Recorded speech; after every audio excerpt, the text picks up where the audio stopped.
How has your message, Dr. Jill Stein, on Israel-Palestine and what you're demanding, the planks in the Green Party platform, been covered and received?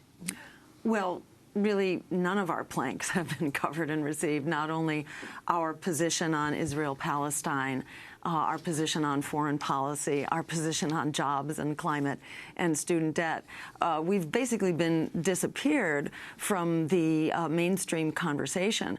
But I have to say, you know, in terms of our own outreach and our, you know, the reach of our social media and our campaign and the independent media like yourself that actually does its job responsibly, the reception has been incredible. And we've been able to put Israel-Palestine into a much broader human rights framework, actually, because one of the big criticisms that's always been leveled against, for example, the BDS campaign, the boycott, divestment, and sanctions campaign against this occupying force, this military force, one of the criticisms is that, oh, you're singling out Israel. So we've made it a point to say we're not singling out anybody. This is a general standard of international law and human rights that our administration, our Green administration, would apply to all countries. So we are saying if countries are in violation of international law and human rights, as Israel is for its occupations, its home demolitions, its assassinations, and so on,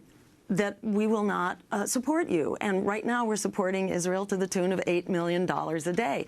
But we'll say the same thing to the Saudis. We should not be selling weapons or otherwise supporting the Saudis. And as you pointed out on this show, $110 billion in the last decade and rising despite the human rights abuses and the war crimes being committed by the Saudis with U.S. assistance, in fact.